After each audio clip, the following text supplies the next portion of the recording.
Romanos capítulo 13, do versículo 1 ao versículo 7. O texto diz assim: que todos estejam sujeitos às autoridades superiores, porque não há autoridade que não proceda de Deus, e as autoridades que existem foram por ele instituídas. Assim, aquele que se opõe à autoridade resiste à ordenação de Deus, e os que resistem trarão sobre si mesmos condenação. Porque os magistrados não são para temor quando se faz o bem, e sim quando se faz o mal. Você quer viver sem medo da autoridade? Faça o bem, e você terá louvor dela. Pois a autoridade é ministra de Deus para o seu bem. Mas se você fizer o mal, então tenha medo, porque não é sem motivo que a autoridade traz a espada, pois é ministra de Deus, vingador, para castigar quem pratica o mal. Portanto, é necessário que vocês se sujeitem à autoridade, não somente por causa do temor da punição, mas também por dever de consciência. É por isso também que vocês pagam impostos, porque as autoridades são ministras de Deus, atendendo constantemente a este serviço. Paguem a todos o que lhes é devido, a quem tributo, tributo, a quem imposto, imposto, a quem respeito, respeito, a quem honra, honra. Amém. Vamos nesse instante orar mais uma vez. Eu convido você a curvar a sua cabeça, fechar os seus olhos, e que você nesse instante, na presença do Senhor, peça ao Espírito Santo de Deus que fale ao seu coração nessa noite.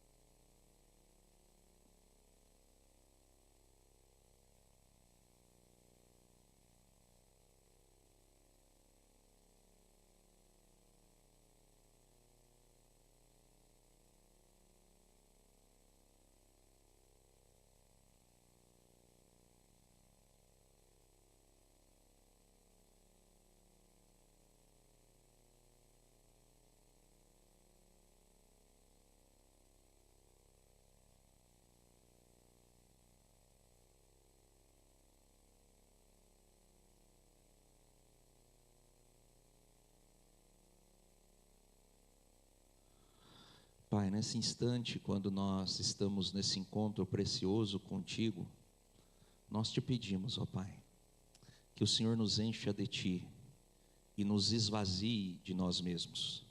Nós clamamos, ó Pai, que o Senhor cresça e que nós possamos diminuir, e que a Tua palavra, ó Pai, possa retirar do nosso coração todo tipo de engano, todo tipo de idolatria, todo tipo de coisa, ó Pai, que não pertence ao Senhor, que não vem de Ti, que não procede, ó Pai, da Tua vontade, para que nós possamos a cada dia, ó Pai, aprendermos como viver para o Senhor e somente para Ti, ó Pai. Que a nossa vida glorifique antes de qualquer coisa e acima de qualquer coisa ao Senhor. E nós pedimos, ó Pai, que nesse instante o Senhor tenha misericórdia de cada um de nós, abrindo, ó Pai, o nosso entendimento, o nosso coração, para aceitar a Tua verdade, ó Pai. Nós cremos que o Senhor é a verdade. Cremos também, ó Pai, que a Tua palavra é a verdadeira lâmpada para os nossos pés e luz para os nossos caminhos. E que assim seja nesse momento, Pai. Que o Senhor fale aos nossos corações.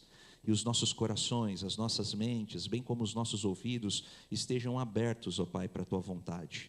Nos ensina, ó Pai, a obedecer sempre ao Senhor.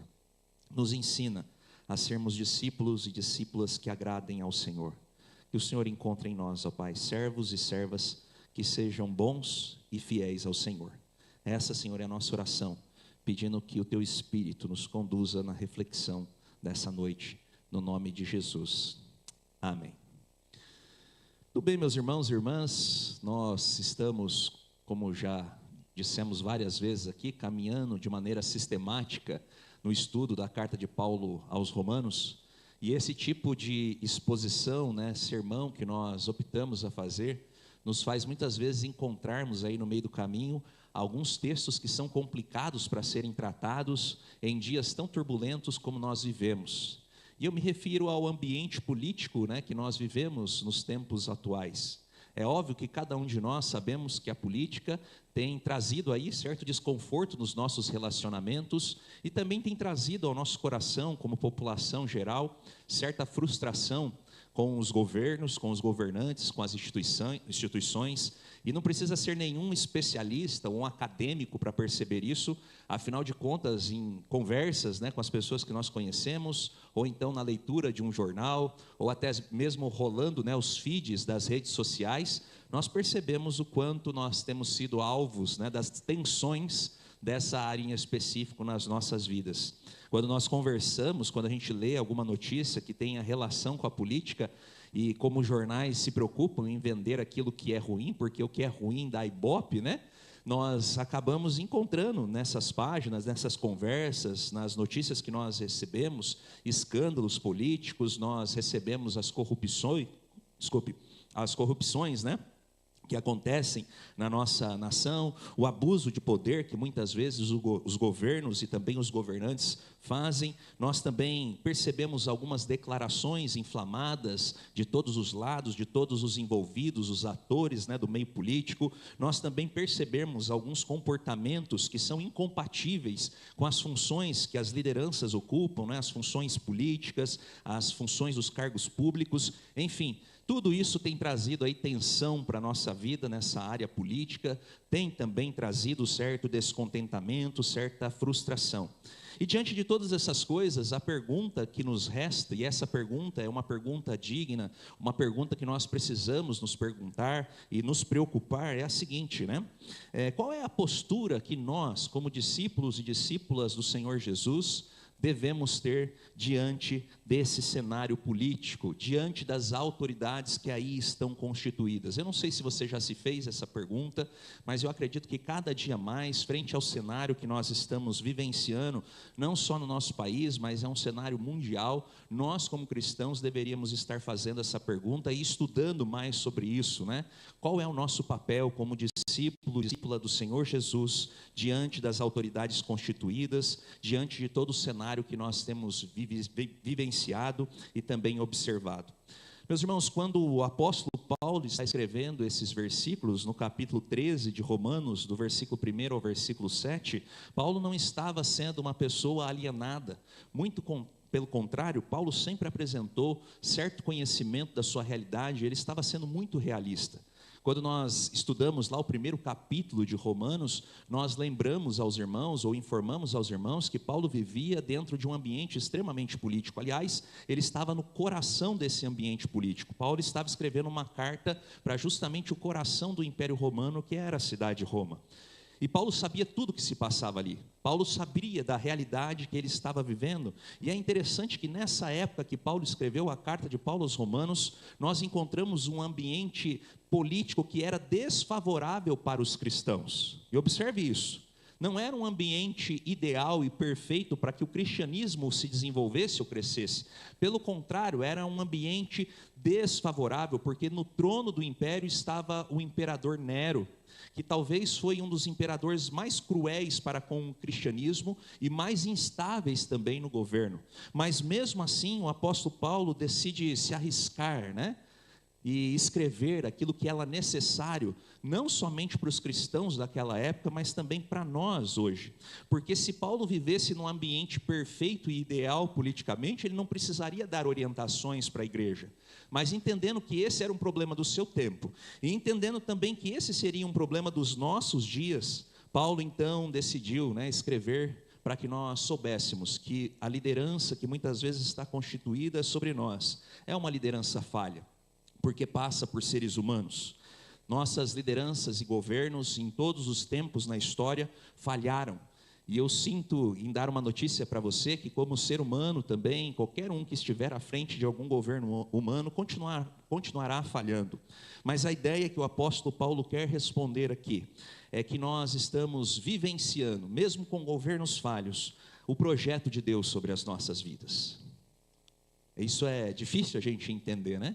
Mas mesmo diante das falhas dos governos terrestres, humanos, ao longo da história, Nós estamos vivenciando o projeto de Deus para a nossa vida, para manter certa ordem no mundo, para conter a injustiça alastrada e para servir também como instrumento da soberania de Deus sobre as nossas vidas. Então, nesses 7 versículos breves aqui do capítulo de número 13 de Romanos, eu gostaria de ajudar você, assim como também esse texto me ajudou a entender como nós podemos exercitar a nossa fé cristã nos tempos atuais, frente a todas essas tensões políticas. Então, queria convidar você a prestar atenção, para que ao final, de repente, você possa praticar, aplicar isso na sua vida, na sua perspectiva política e na sua caminhada cristã. Então vamos lá para a nossa primeira lição, que nós podemos tirar desses 7 primeiros versículos. Olhando para os 2 primeiros versículos, nós precisamos admitir e entender que toda a autoridade é constituída por Deus. Vou repetir, toda a autoridade é constituída por Deus. Não sou eu que estou dizendo, é a palavra de Deus. Nos 2 primeiros versículos nós encontramos essa declaração que é extremamente forte, vinda do apóstolo Paulo. Ele vai dizer para a igreja de Roma, vai dizer para mim e para você, que toda a autoridade foi e é constituída por Deus. E perceba, meus irmãos, que Paulo aqui não está legitimando os governantes ou algum governante específico, e mais do que isso, Paulo não está legitimando ou defendendo as ações, as atitudes dos governantes que estão agora ou outrora no poder, mas o que Paulo está dizendo que a função de governo que existe sobre nós, essa sim é uma função que foi constituída por Deus na nossa vida. Paulo não está pessoalizando ou personalizando algum tipo de governo, não é essa a intenção de Paulo. Paulo não está dizendo que governante A ou governante B foi constituído por Deus no poder. Não é isso que ele está querendo dizer para a igreja de Roma, e não é isso que ele está querendo dizer para nós. O que Paulo está defendendo é que o princípio de governo, ou seja, a estrutura de governo que está sobre nós, essa estrutura, diante da soberania de Deus, foi constituída sobre as nossas vidas. Aliás, é isso que o teólogo alemão Emil Brunner vai dizer quando ele diz que Deus aqui está trabalhando o princípio da governança e não a pessoa que governa. Ele diz assim: devemos distinguir entre o princípio da autoridade, que é ordenado por Deus, e as pessoas específicas que exercem essa autoridade, que podem agir de forma contrária à vontade de Deus. Então perceba, meus irmãos, o que o apóstolo Paulo está querendo dizer aqui é que ele entende, que nós deveríamos entender diante da palavra de Deus, que a estrutura de governo que está sobre nós, essa hierarquia que existe na sociedade, isso sim é plano de Deus para a nossa vida. Isso sim foi constituído por Deus na nossa vida. Paulo não está endossando as políticas que muitas vezes são feitas sobre nós, ele não está endossando as atitudes dos governantes, mas ele está revelando à igreja do passado, bem como à igreja do presente, a autoridade, ou melhor, a origem dessa autoridade. Para Paulo, significa dizer que Deus é a fonte última de todo o governo. Deus foi quem constituiu o governo do mundo, não os governantes, mas o princípio de governo. Todo princípio de governo, princípio de autoridade é estabelecido por Deus. É claro, meus irmãos e irmãs, que quando nós entendemos isso, nós não estamos dizendo que nós devemos então aprovar cegamente tudo aquilo que os governantes fazem, muito pelo contrário, né? Nós estamos dizendo que Deus estabeleceu um governo humano, né? Deus estabeleceu uma estrutura de governo humano, e isso vem da parte de Deus. Agora, seguindo um pouco mais no texto, quando nós chegamos no versículo 3 e 4, Paulo vai dizer então qual é a função dessa autoridade. E aqui a gente começa então a entender um pouco da onde deve vir a nossa indignação, a nossa cobrança, porque ele vai dizer no versículo 3 e 4 que a função da autoridade é restringir o mal e promover o bem. Olha só que interessante, né? Por que Deus então criou o princípio da autoridade? Simples, para que o bem fosse promovido e para que fosse de alguma forma restringido o mal. Mas é claro que essas autoridades que são constituídas para fazerem o bem e coibir o mal, ou restringir o mal, nem sempre atuam dessa forma, né? Nem sempre fazem aquilo que é necessário. Nós sabemos que também ao longo da nossa existência, ao longo da história, a gente pode estudar a história recente, a história antiga, em todo tempo nós tivemos governos que promoveram o bem e coibiram o mal, como também nós tivemos governos que de alguma forma negaram a justiça e viraram o rosto para o injusto, ou fizeram aquilo que era mal, né, diante dos olhos de Deus, e nós encontramos esses governos que foram bons, governos que foram ruins, até mesmo na própria Escritura, quando nós lemos, por exemplo, o livro de 1ª, 2ª Reis, 1ª e 2ª Crônicas, nós encontramos a história desses governos que muitas vezes agiram para promover o bem e restringir o mal, como também encontramos governos que muitas vezes agiram para promover o mal e restringir o bem. Então, diante disso, o que nós devemos fazer? Bom, o que o texto vai nos ensinar é que nós não devemos nutrir na nossa vida uma obediência cega, mas sim uma obediência consciente das coisas. Perceba, meus irmãos e irmãs, que toda autoridade é constituída por Deus e tem como função promover o bem e restringir o mal. E todas as vezes que nós, como cristãos, percebermos que essas autoridades humanas, né, devem fazer aquilo que Deus ordenou a elas, nós devemos de maneira consciente apoiar o governo, apoiar essas ações, apoiar essas atitudes. Mas todas as vezes que o governo de alguma maneira está trazendo, coibição daquilo que é bom, e aumento e dissipação e promoção daquilo que é ruim, nós como cristãos devemos ter uma obediência consciente e agir de maneira profética, denunciando aquilo que na verdade desagrada a Deus e também que vai de encontro àquilo que nós cremos. Mas, meus irmãos e irmãs, nós somos chamados a obedecer às leis, como nós lemos no texto bíblico, a pagar os nossos impostos, a viver de forma honrosa e pacífica com todas as pessoas, inclusive para com os governos,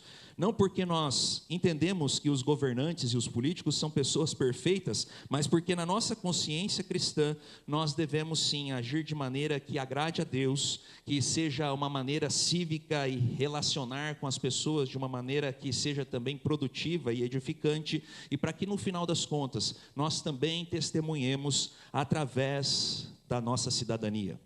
E aqui eu quero colocar, para que você perceba, que muitas vezes nós queremos agir de uma maneira cheia de rebeldia, cheia de vingança própria, e isso foge daquilo que Deus estabeleceu para nós enquanto cristãos, porque veja essa ilustração, quando nós estamos perto de um farol, um sinaleiro, eu chamo de farol aqui, acho que chama de semáforo, mas quando você está diante de um semáforo quebrado, e você está com o seu carro, e você percebe que o semáforo está quebrado, você vai passar com tudo ali? Não vai. Por que você não vai passar com tudo? Porque você sabe que naquele cruzamento o risco de acidente é grande, mesmo que o sinal esteja quebrado, você se aproxima dele com cuidado, olha para os lados e depois atravessa. E por que isso é importante? Por que essa ilustração traz luz ao que está acontecendo nos nossos dias e já há algum tempo? Porque não interessa, meus irmãos e irmãs, se as pessoas que estão no governo estão agindo de maneira contrária a Deus. Interessa que nós, como cristãos e como cidadãos, entendemos que Deus tem um princípio de autoridade e instituiu a autoridade sobre nós. E nós, com cuidado, agiremos diante de um cenário complicado, que é quando o sinal ou um político falha. Nós não podemos sair atravessando as coisas e querendo agir com a nossa própria cabeça, porque Deus instituiu essas autoridades a fim de que não haja caos, a fim de que a desordem não ganhe espaço entre nós, a fim de que a injustiça seja coibida, ainda que de maneira imperfeita, essas coisas estão lá porque elas foram instituídas por Deus. Agora, aí entrando já no terceiro momento, quando a gente olha para o versículo 5 e o versículo 7, nós entendemos que dentro de um cenário que é adverso, ou que é contrário à nossa fé, nós como cristãos também precisamos testemunhar de maneira pública e profética a respeito daquilo que nós cremos, a respeito dos nossos princípios e nossos valores. Primeiro, nós vimos, é preciso entender que todo princípio de autoridade foi instituído por Deus. Segundo, não é para que nós vivamos com obediência cega aos governos do mundo, mas uma obediência que seja consciente e perceba se os governos estão agindo para promover o bem e coibir o mal, mas sempre agir de maneira consciente, também é agir de maneira prudente, não fazendo as coisas segundo a nossa própria vontade, mas sempre de acordo com a vontade de Deus, não por rebeldia, mas de fato para que o nome de Deus seja exaltado. E terceiro, nós temos um testemunho para dar para a sociedade. Nós vivemos para promover o nome de Cristo. E aqui eu vejo um problema gigantesco dentro da igreja cristã, porque ao invés de nós promovermos pacificação, ao invés de nós nos preocuparmos em juntar uma sociedade, ao invés de nós não sermos separados por coisas que não é aquilo que é central na nossa vida, como é Cristo, nós estamos testemunhando de maneira totalmente contrária a isso.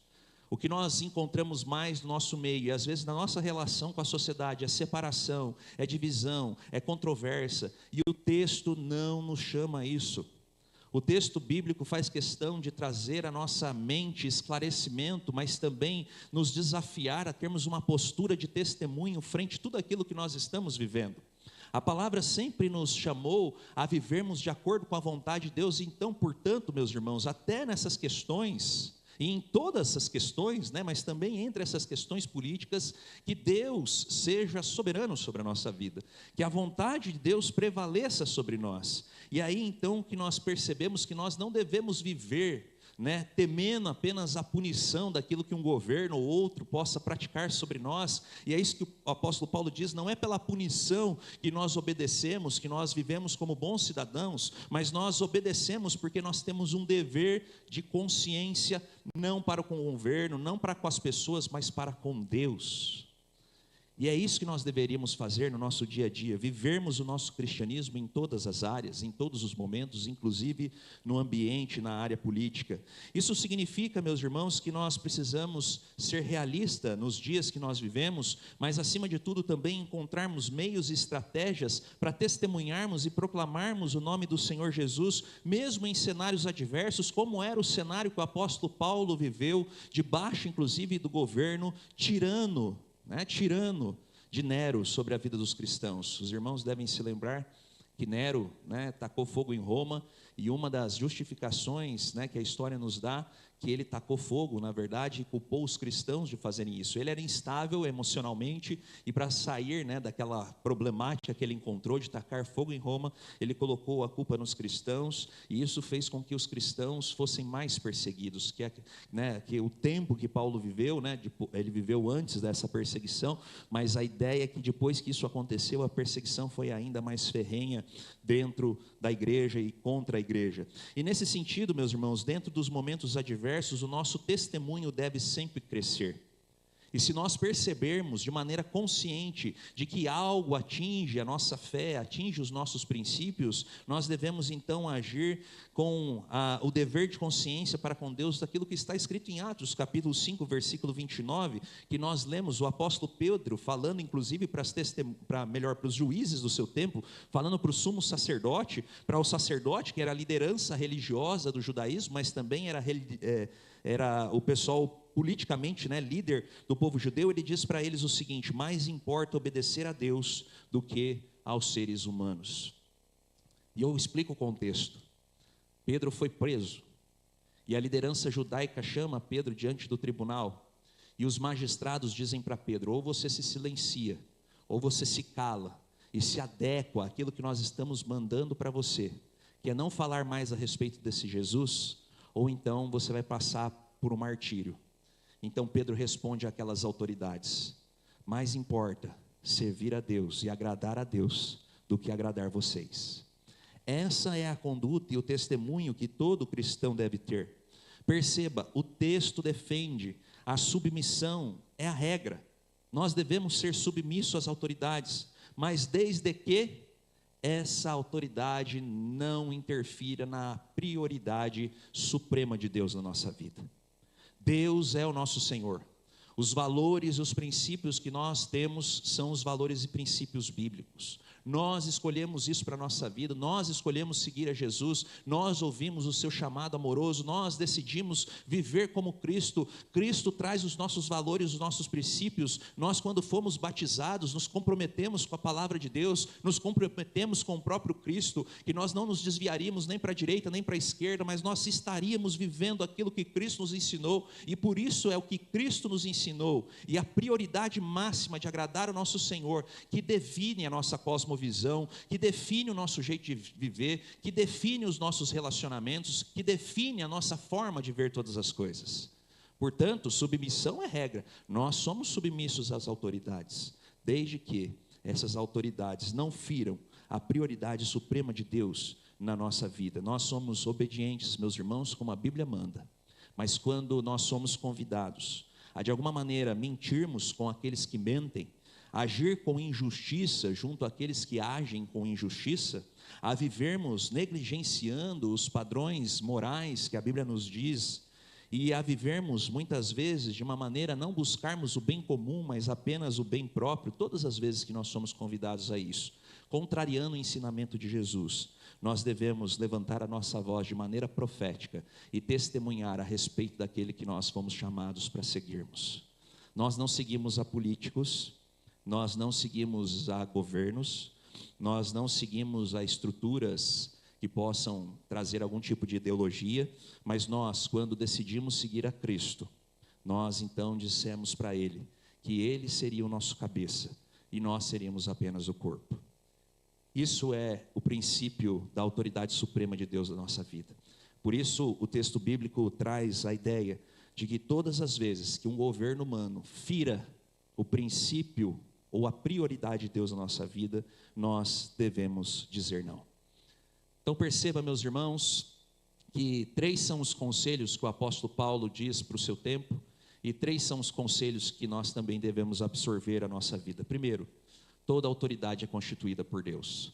Foi Deus que criou os governos humanos. Segundo, a nossa obediência nunca deve ser cega por político nenhum, por governo nenhum, mas deve ser sempre uma obediência consciente, entendendo que os governos que foram constituídos com um propósito muito bem definido, que é promover o bem e coibir o mal. Todas as vezes que nós percebermos isso, nós devemos agir de maneira profética, denunciar aquilo que está acontecendo, mas não de maneira rebelde, mas sempre de acordo com a vontade de Deus. E terceiro, quando a gente entende que nós estamos vivendo num ambiente que contraria a nossa fé, nós precisamos sim profetizar, falar, mas entendendo que nós vivemos para Deus, que é o nosso supremo Senhor, e sempre agir de uma maneira a agradar a Deus sobre todas as coisas. E agradar a Deus significa ser um pacificador, significa ser alguém que testemunhe de uma maneira que a glória de Deus seja vista na sociedade. Significa que nós não vamos mentir com aqueles que mentem. Significa que nós não vamos promover a injustiça como aqueles que promovem a injustiça. Significa que nós não vamos buscar o nosso bem próprio acima do bem comum, porque nós estamos interessados também em atender os pobres, as viúvas, aqueles que necessitam, assim como a Bíblia nos diz. Significa nós agirmos de uma maneira justa, como o nosso Deus é justo, nunca por medo de punição, mas pelo nosso dever de consciência sobre todas as coisas de agradar a Deus. Para terminar, meus irmãos e irmãs, trago 2 frases que podem te ajudar, a entender melhor esse cenário e ajudar você na sua caminhada. E no final, eu quero trazer também umas receitinhas aqui que foram muito boas para mim, quando eu li esse texto, algumas conclusões. Primeiro, nós ouvimos o que o profeta Karl Barth disse no século XX, depois do nazismo. Ele escreve: a igreja tem o dever de ser a consciência da sociedade, apontando tanto para a justiça de Deus, quanto para os desvios das autoridades terrenas. Isso é ser sal e luz do mundo, ser a consciência da sociedade. Mesmo que a gente viva em ambientes que a sociedade se esqueceu daquilo que realmente é importante, a igreja se ergue para falar a respeito dos valores e os princípios de Deus. E vale lembrar que, mais uma vez aqui, meus irmãos, com todo carinho a vocês, eu não estou defendendo nem esquerda nem direita, mas assim como o salmista, estou dizendo que feliz a nação cujo Deus é o Senhor, Não é o seu candidato, não é o candidato do amiguinho, não é o outro candidato. O dever de consciência, ele acontece por conta de Deus na nossa vida. É Ele que nos traz a verdade. o caminho e a vida. Outra frase interessante, mais uma vez, eu sinto Emil Brunner, teólogo que inclusive era amigo de Calbart e contemporâneo de Calbart, diz assim: o cristão é chamado a ser o melhor dos cidadãos, não porque seja conformista, mas porque entende melhor que qualquer outro o propósito de Deus para a sociedade humana. Aqui também é uma paulada, meus irmãos, não sei se vocês conseguiram perceber, mas ser o melhor de todos os cidadãos, porque nós conhecemos a verdade, o propósito de Deus para a sociedade humana é que nós deveríamos, antes de falar mal de qualquer liderança e qualquer governante, aprendermos a viver como bons cidadãos. É muito fácil falar das corrupções que existem dentro dos palácios, dentro dos congressos, mas é muito difícil banir as corrupções que tem dentro da nossa vida, não é?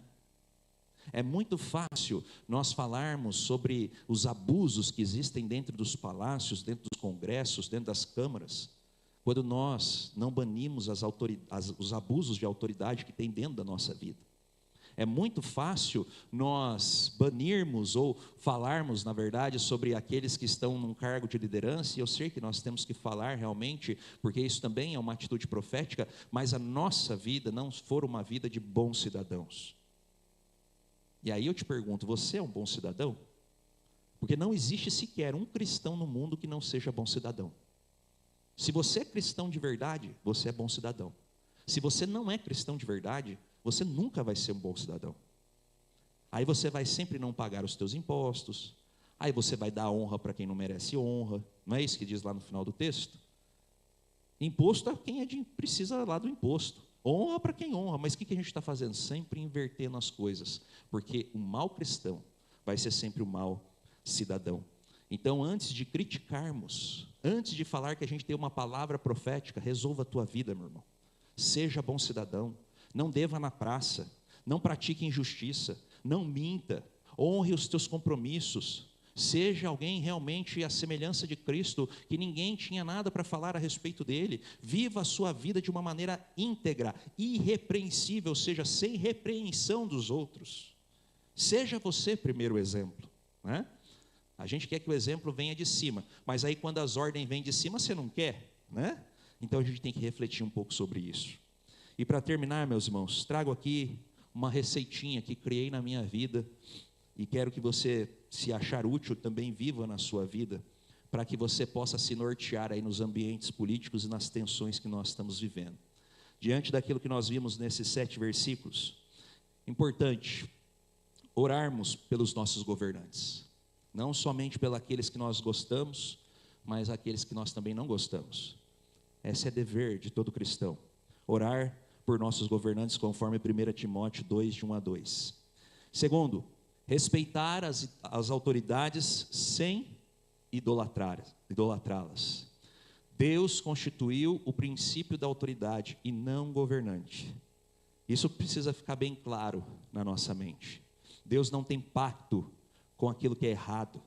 Deus não tem maldade em si. Governantes que agem com maldade, promovendo mal ou qualquer tipo de coisa que desagrada a Deus, Deus não tem pacto com esses governantes. Então, portanto, a gente tem que ser sincero e, olhando para a Bíblia, perceber que governantes são colocados muitas vezes por aqueles que são maus, pessoas como nós, seres humanos caídos no governo. Isso significa dizer que nenhum governante que não esteja de fato comprometido de maneira profunda nas suas atitudes, nos seus princípios, na sua maneira de ver, de pensar, de viver realmente o cristianismo, ele não tem nenhum pacto com Deus, ele tem pacto com o seu voto. Ele quer ganhar aquilo que você pode dar a ele para que ele chegue ao poder. Então, cuidado com isso. Respeitar as autoridades não significa idolatrá-las. Terceiro, participar da vida civil sem comprometer a sua fé. A fé em Deus deve ser princípio na nossa vida, prioridade na nossa vida. Mas a gente também não pode negociar os nossos direitos. Isso significa que você precisa votar. Você precisa viver a vida pública, você precisa cobrar, você precisa estar mais presente, vendo aquilo que tem acontecido no seu município, no seu estado, no seu país. Quarto, obedecer às leis sem abdicar da sua consciência. Julgue as leis, pense se essas leis realmente buscam de alguma forma, promover aquilo que a palavra de Deus também nos ensina. Criticar construtivamente políticos injustos, ótimo, faz parte do nosso papel, mas sem macular com palavras de baixo calão os governantes constituídos. Hoje o que nós percebemos é um repertório amplo de palavrões e palavras pesadas que nós temos dirigido às autoridades do presente momento.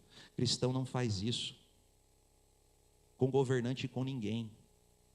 Cuidado com o que sai da sua boca, porque a Bíblia diz que a boca do cristão não pode jorrar dois tipos de água. Ou você joga água boa, ou você jorra água mal. Ou você profere palavras de bênção, ou você profere palavras de maldição. Quando você viu Jesus criticando de maneira baixa os governantes do seu tempo? Se você é discípulo e discípula de Jesus, cuidado com o que sai da boquinha. Não tinha uma musiquinha de criança assim? Cuidado com o que sai da sua boquinha. Seguindo, defender os direitos dos marginalizados, como o pobre, o órfão e a viúva. Deus está do lado dessas pessoas, e não sou eu que estou dizendo, são todas as páginas da Escritura. Nós negligenciamos as necessidades daqueles que são menos agraciados que nós. E não é Deus que faz isso, e essa divisão cruel que nós temos hoje, que nós chamamos de desigualdade social, quem faz isso somos nós. Mas nós queremos justificar a nossa maldade. E aí a gente acha que o problema está no outro e nunca em nós. Então o que você tem feito para promover a justiça? Porque bem-aventurados são aqueles que têm fome e sede de justiça. Você tem fome e sede de justiça? Não só para você, mas para o outro. Seguindo, denunciar a corrupção e o abuso de poder. Corrupção e abuso de poder são duas faces da mesma moeda. Não adianta uma pessoa não ser corrupta, mas ao mesmo tempo ser opressora, abusar do seu cargo. E ao mesmo tempo também não adianta a pessoa não ser opressora, não abusar de poder e ser corrupta. Nós precisamos entender que os governantes, eles têm um papel de promover o bem e coibir o mal. E eles devem começar a fazer isso em suas próprias vidas. Agir sempre de maneira pacífica, mesmo em cenários que não se concorda, motivados pela obediência a Deus e não pela rebelião. Hoje nós vemos a reclamação pela reclamação, a reclamação pelo achismo, a reclamação pela fake news. Sem nenhuma causa a gente se tornar rebelde, porque o outro diz que a gente tem que se tornar rebelde, e a gente não faz o dever de consciência, a gente faz o dever da emoção. Isso é um problema, porque nós devemos cobrar, mas a gente não pode, em nenhuma maneira, sair de uma atitude pacífica, e muito menos produzir rebelião contra a autoridade, ou o princípio da autoridade que foi constituído sobre nós. Cuidado com isso. E por último, testemunhar através da nossa integridade cívica. Quando você for falar do outro, quando você for ver o cisco no olho do outro, não esqueça da trava que está no seu. Um bom cidadão pode cobrar, pode testemunhar. Um mau cidadão não pode fazer isso. Então, a princípio, ou em princípio, sonde a sua vida. Veja o que há em você, para depois você cobrar dos outros. Um bom cidadão hoje faz a diferença no mundo, mas o mau cidadão também faz. Bons cristãos serão sempre bons cidadãos. Meus irmãos e irmãs, eu sei que esse é um tema polêmico, é um tema difícil nos nossos dias, mas é um tema que merece a nossa atenção. E eu convido você a ser de fato um discípulo e discípula do Senhor Jesus. Haja como o Senhor Jesus, e com certeza os frutos que você colherá serão bons. Agora, se nós agirmos pela fúria do nosso interior, das nossas entranhas, das nossas emoções, nós continuaremos a nos dividir como povo. E pior do que isso, a sua família continuará dividida. Porque nenhum político vai descer do seu pedestal para vir até a sua casa e reatar os relacionamentos que você tem perdido na sua vida. E se tem algo de precioso que Deus nos dá ao longo dessa vida, são as pessoas. E perder as pessoas é o maior prejuízo que alguém pode ter nessa vida. Não se afaste de ninguém. O Senhor Jesus nos chamou para sermos pescadores de homens, para colocar esses homens perto de nós e não para distanciá-los.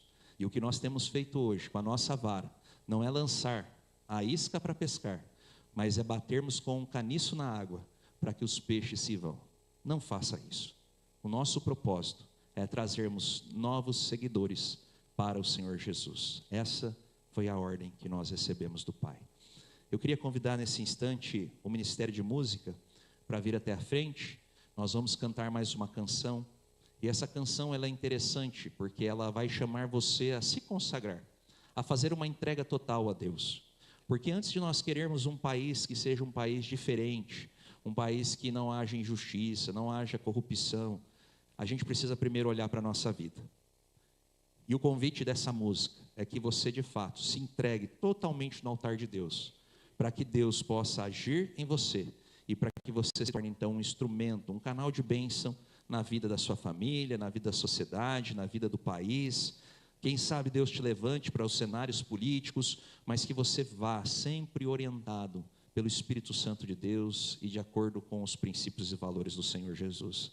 Então, antes de qualquer coisa, meus irmãos, que nós possamos entregar a nossa vida para o nosso Senhor, porque como a palavra diz, todos os reis da terra passarão, todas as autoridades e governos desse mundo passarão, mas a palavra de Deus e o Senhor Jesus não passará. E no final de todas as coisas, todo joelho se dobrará e toda língua confessará, não que um governo é o Senhor, mas que Jesus é o Senhor dos senhores. Então entregue a sua vida a quem merece o seu louvor, a quem realmente merece seu louvor, e não às autoridades desse mundo. Vamos então agora cantar e exercitar o movimento da consagração. Entregue a sua vida de maneira total no altar do Senhor.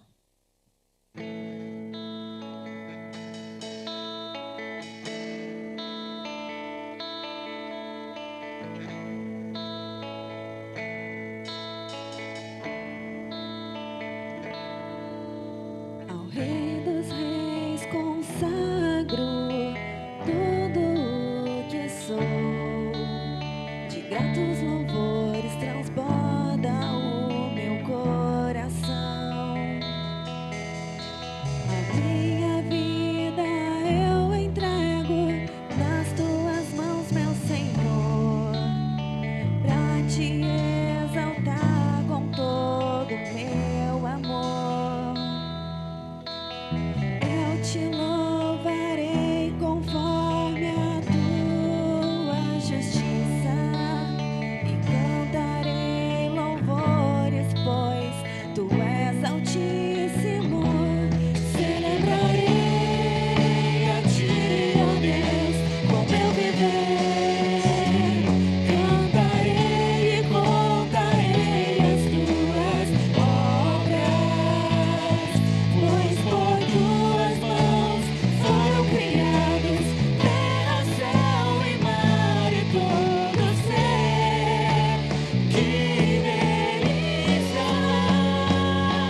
Senhor tem feito grandes coisas na nossa vida.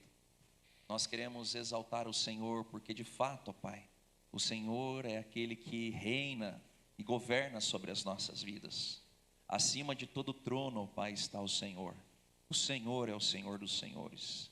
E nós queremos, ó Pai, na nossa disposição de te servir a cada dia mais, a cada dia melhor, pedir que o Senhor também retire do nosso coração, ó Pai, todo tipo de idolatria, todo tipo de coisa que não pertence ao Senhor, todo tipo de ideologia, ó Pai, ou ação, atitude que confronta a Tua vontade, os Teus princípios e valores. Nós pedimos, ó Pai, que assim como Jesus, nós possamos fazer a diferença, não pela nossa força, não, ó Pai, pelo poder das nossas mãos, mas em o nome do Senhor Jesus, agindo, ó Pai, com amor, até mesmo para aquelas pessoas que pensam diferente de nós, agindo, ó Pai, de uma maneira que essas pessoas sejam aproximadas do Teu reino e não distanciadas de Ti, ó Pai. Ó Pai, tem misericórdia do Teu povo, para que nós não sejamos como os fariseus, que não entravam no Teu reino e impedia de que outras pessoas entrassem, como uma atitude não somente religiosa, mas tendo também uma atitude claramente política, de manter a forma como eles viviam, e foi essa forma inclusive, ó Pai, que levou eles a não reconhecerem Jesus como Cristo. Não permita que isso aconteça conosco, ó Pai, mas que o Teu povo seja um povo que de fato abençoe, que aproxime as pessoas que até mesmo pensam e agem contra o Senhor de Ti. Ó Pai, que nós possamos ser de fato sal e luz do mundo, não só numa perspectiva de conservação, mas numa perspectiva também de direção, ó Pai. Que a nossa luz, que é Cristo Jesus, ilumine também os caminhos daqueles que estão vivendo de maneira contrária ao Senhor. E que a Tua igreja, ó Pai, tenha como principal instrumento, principal ferramenta para fazer a diferença nesse mundo, o mesmo amor que houve em Cristo Jesus, ó Pai. Mesmo que isso custe a nossa vida, mesmo que isso nos faça carregar a nossa cruz como Cristo, mas que mesmo no momento ferido na cruz, pelos seus algozes, aqueles soldados, que a igreja sempre olhe para esse mundo dizendo: Pai, perdoa, porque eles não sabem o que fazem, e que o Senhor os alcance, para que eles também sejam salvos. Nos ensina, ó Pai, a agir com esse grande amor, para que assim, a glória não seja dos governos humanos, a glória não seja nossa, mas para que a glória seja do Senhor Jesus sobre todas as coisas. Que a nossa vida, Pai, exalte ao Senhor em todo o tempo, nessa semana que se inicia, e que a Tua bênção esteja sobre nós, e que nós possamos também, no transbordar do nosso coração, encher o coração daqueles que ainda não Te conhecem. Essa é a nossa oração, no nome de Jesus.